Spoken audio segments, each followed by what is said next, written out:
So first entry छ check under collection on December 31st 5,000 under collection छ। यो भनेको के त? कलेक्सन भनेको के? एड त गर्ने हो कि, तर किन गर्ने भन्दा मैले चाहिँ कलेक्सन चेक कलेक्ट गर्नु भनेको चेक डिपोजिट गर्नु हो बैंकमा, हैन? मैले चाहिँ बैंकमा डिपोजिट गर्न पठाएको छु, हैन? बैंकमा डिपोजिट गर्न पठाउने बित्तिकै मैले एन्ट्री के गरे, bank account debit to customer account, हैन? मैले आफ्नो बैंक ब्यालेन्सलाई बढाइदिए हो। तर बैंकले अहिलेसम्म त्यो अमाउन्टलाई मेरो खातामा क्रेडिट गरेको छैन, मिन्स एड गरेको छैन। बैंकले एड गरेको छैन, मैले एड गरिसके है। अब बैंकमा गएर मैले भने मैडम मैले त यो एन्ट्री गरिसके, तपाईले एन्ट्री गर्दिनु भने बैंकवालाले के भन्छ मलाई? फर्काउँदैन। किनभने तपाईले त आज 30 गते दिनुभयो, तर मैले चाहिँ क्लियरिङ गर्दा यो 4 गते क्लियरिङ भएछ भन्छ। 4 गते क्लियर भएछ, म तपाईलाई 30 गते नै एन्ट्री गरेर किन दिने? तपाईको 4 गतेको स्टेटमेन्टमा देखिन्छ भन्छ के है। अब यो केसमा डिसेम्बर 31st मा बनाइराछौं भने हामी सपोज डिसेम्बर 31st मा मैले डिपोजिट गर्न पठाए है, तर बैंकले चाहिँ 4 जनवरीमा त्यसलाई डिपोजिट गर्दैछ भने बैंक स्टेटमेन्टमा त्यो ट्रान्ज्याक्सन देखिदैन। सर यो भनेको डिपोजिट इन ट्रान्जिट हो? डिपोजिट इन ट्रान्जिट हो। चेक अन्डर कलेक्सनमा छ भने मेरो एकाउन्टमा बढ्नु पर्ने हो। मैले पठाइसकेको छु, मैले आफ्नो एकाउन्ट बढाइसकेको छु, तर बैंकले चाहिँ बढाएको छैन। अब दुईटा अप्सन भयो, कि त मैले जुन एन्ट्री गरेछु त्यसलाई डिलिट गर्दिन, एउटा त अप्सन त्यो भयो। ब्यालेन्स त म्याच गराउनु पर्यो नि बैंक स्टेटमेन्टसँग, बैंक रिकन्सिलिएसन स्टेटमेन्ट बनाइरहेछौँ भने बैंक म्याच गराउनु पर्यो। एउटा त अप्सन भयो म आफ्नो बुक्स अकाउन्टबाट घटाउँ, तर मैले गल्ती गरेको छैन नि त एन्ट्रीमा।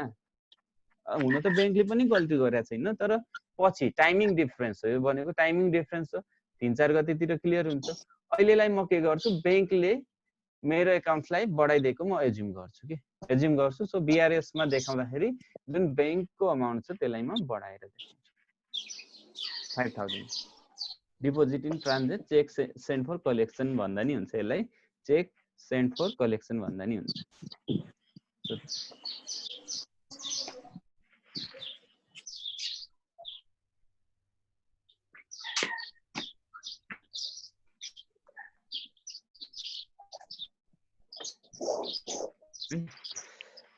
अर्को एन्ट्री छ आउटस्ट्यान्डिङ चेक।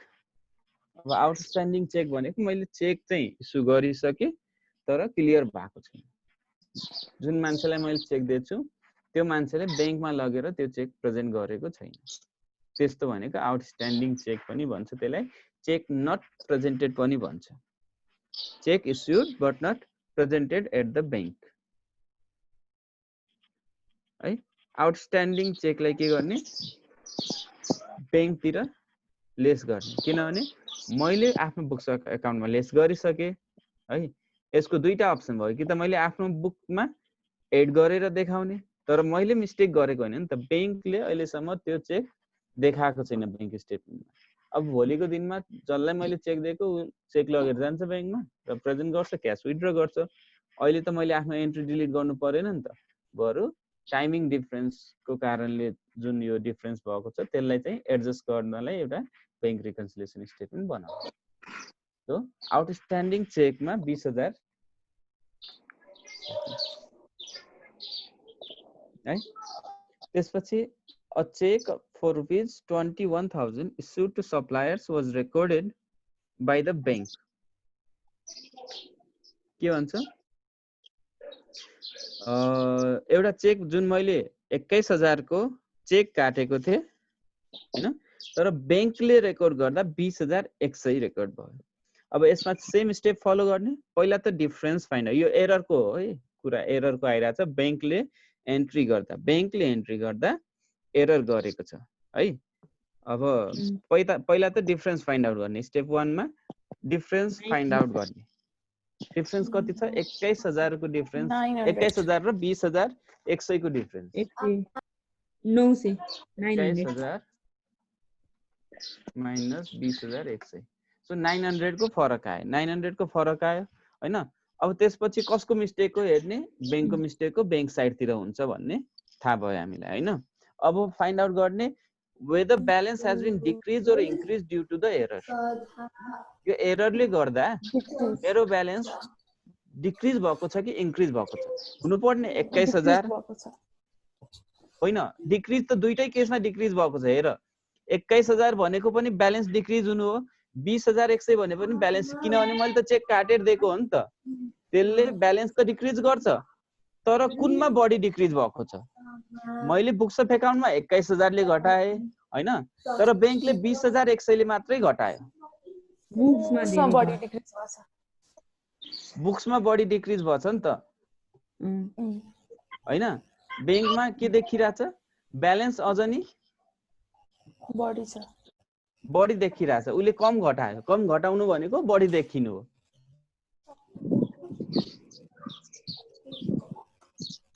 है।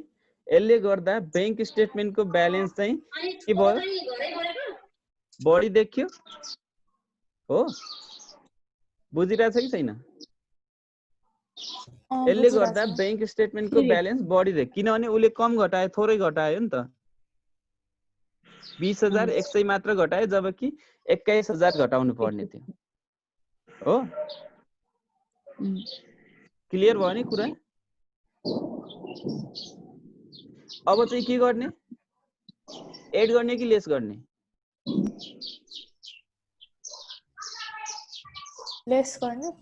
लेस गर्ने, ठ्याक्कै लेस गर्ने। किनभने उले 21000 घटाउने ठाउँमा 20100 मात्रै घटायो भने 900 अझ लेस गर्ने नि त। टोटल 21000 त पुगाउनु पर्यो नि त बैंकतिर।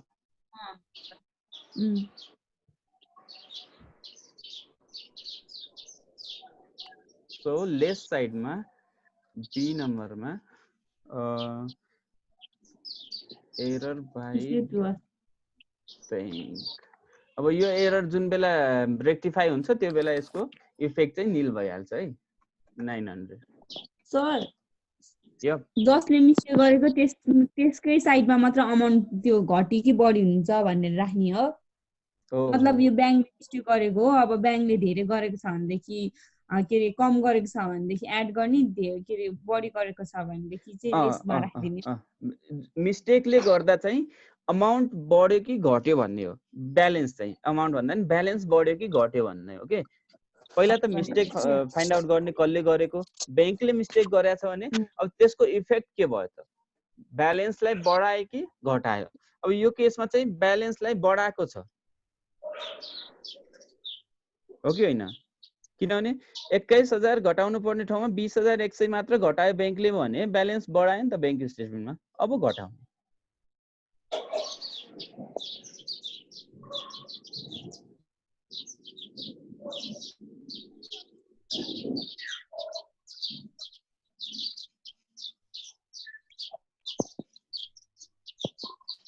त्यसपछि a bill receivable of 5000 and interest of 300 collected by bank and have not been recorded in the company's account। कम्पनीले रेकर्ड गरेको छैन भने अब के गर्ने, अब रेकर्ड गर्ने कम्पनीमा, सिम्पल। सो कम्पनीको साइडमा यो म अस्तिको डिलिट गरिदिन्छु है। अब कम्पनीको साइडमा एड गर्ने कि लेस गर्ने? यसले त अब उले छुटा छ, ब्यालेन्स बढाउनु पर्ने कम्पनीले बढाएको छैन भने अहिले एडजस्टमेन्टमा बढाउने। सो बिल्स रिसिभेबल अथवा नोट्स रिसिभेबल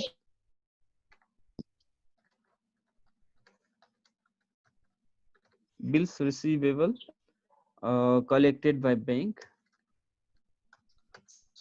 यसलाई यसमा चाहिँ इन्ट्रेस्ट र बिल्स रिसिभेबल छुट्टा छुट्टै देखाउने है, दुईटैले सँगै राख्दा मिस्टेक हुँदैन, तर चाहिँ एन्ट्री एप्रोप्रिएट भएन के, पुरै एन्ट्रीहरु देखाउनु पर्यो के one by one.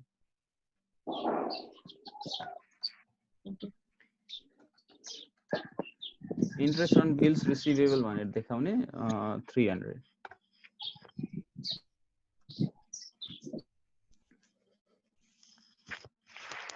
Next one, a cheque for 1000 received from customer was return by bank. एउटा कस्टमर थियो, त्यसले मलाई 1000 रुपैयाँको चेक दियो है। त्यो चेक लगेर मैले बैंकमा प्रेजेन्ट गरेँ, मैले बैंकमा डिपोजिट गरेँ। त्यसपछि इन्सफिसिएन्ट फन्ड भनेर बैंकले त्यो चेकलाई डिसअनर गरिदियो अथवा बाउन्स गरिदियो है। यसलाई एनएसएफ पनि भन्छ, नन सफिसिएन्ट फन्डका कारणले बैंकले चेकलाई बाउन्स गरिदियो है। सो मैले चाहिँ के गरे थिएँ, डिपोजिट गरे थिएँ, आफ्नो ब्यालेन्सलाई पहिला बढाएको थिएँ। जुन बैंकको ब्यालेन्स छ,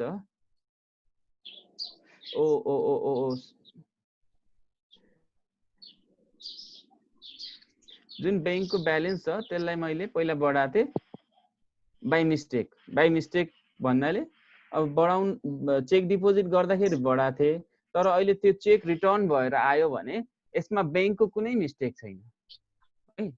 बैंकले मिस्टेक गरेको त होइन यो।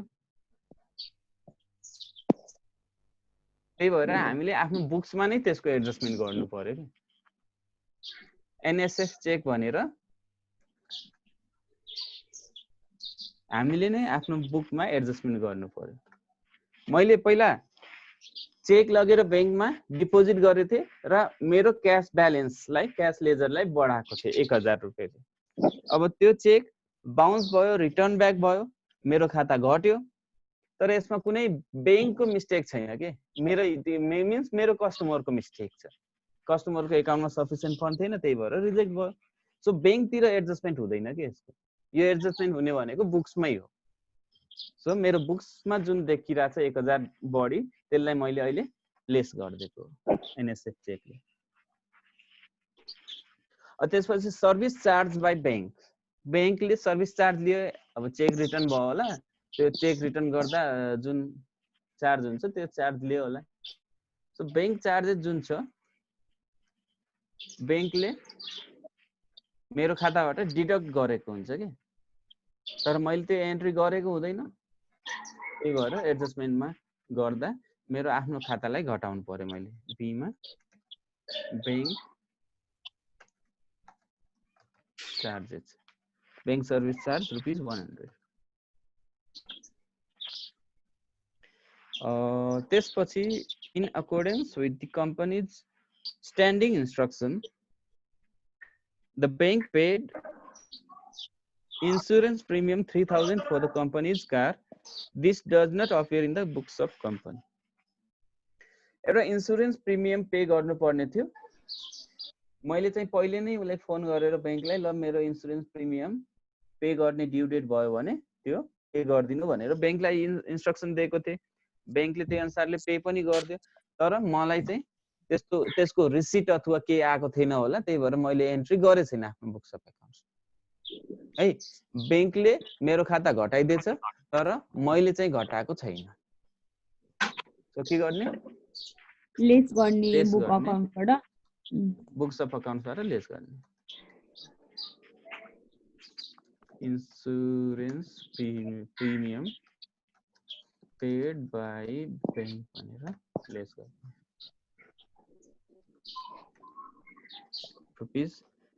₹3000 के भयो, कोही आएको हो?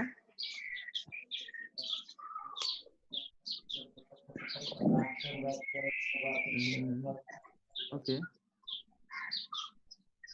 सर, या भनौँ त के क्वेशन छ? सर मैले यो डी नम्बरको बुझेन।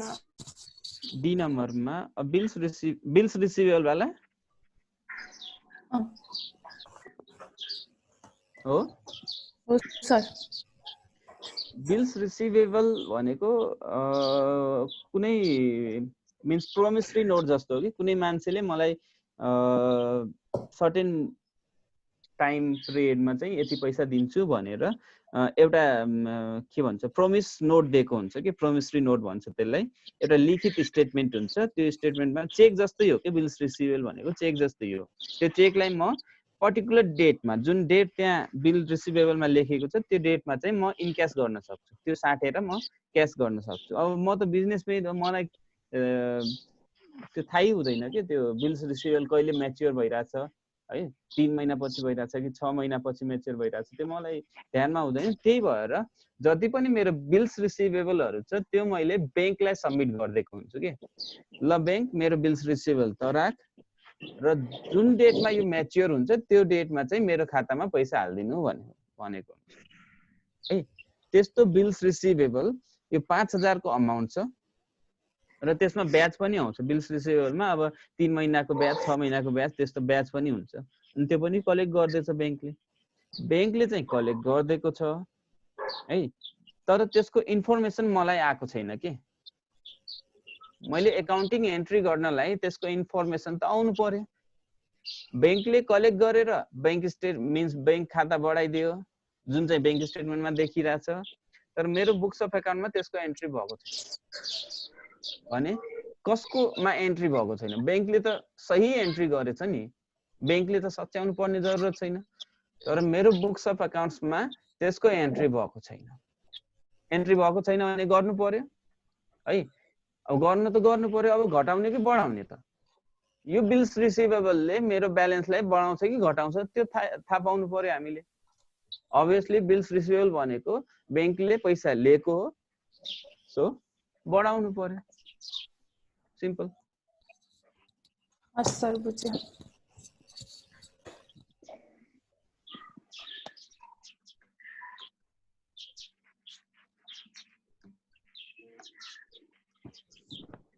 दुईटै साइडको टोटल गरौँ हैन, 5410 माथिको प्लसलाई प्लस साइनमै देखाम, मुनिको जुन छ यो अमाउन्ट कलममा मात्रै माइनसमा देखाउँदा हुन्छ है। अमाउन्ट कलममा लेस जुन छ त्यसलाई माइनसमा देखाम, ब्रेकेटमा देखाम। त्यसपछि दुईटैको टोटल गरौँ, 54,100 आइरहेछ। दुईटैमा इक्वल आयो भने मिलेको एज्युम गर्ने है। अब चाहिँ जर्नल एन्ट्रीको पार्ट आउँछ। एउटा त यो सल्युसन भयो हैन। अब चाहिँ जर्नल एन्ट्री के को गर्ने, जुनको एन्ट्री मैले बुक्स अफ अकाउन्ट्समा गरेको छैन त्यसको चाहिँ जर्नल एन्ट्री के हुन्छ है। मैले के एन्ट्री बुक्स अफ अकाउन्टमा गर्न छुटाएको छु, एउटा बिल्स रिसिभेबलको हैन। बिल्स रिसिभेबलको जर्नल एन्ट्री के हुन्छ, के आयो मसँग, के आयो त हैन। बिल्स रिसिभेबल पहिला थियो मसँग, पाउनु पर्ने पैसा थियो, त्यो चाहिँ मैले इनक्यास गरे। इनक्यास गरे भनेको क्याश ब्यालेन्स आयो र बिल्स रिसिभेबल घट्यो है। दुईटै करेन्ट एसेट हो, क्याश पनि करेन्ट एसेट हो, बिल्स रिसिभेबल पनि करेन्ट एसेट हो। सो यहाँ क्याश बढिरहेछ, करेन्ट एसेट बढिरहेछ,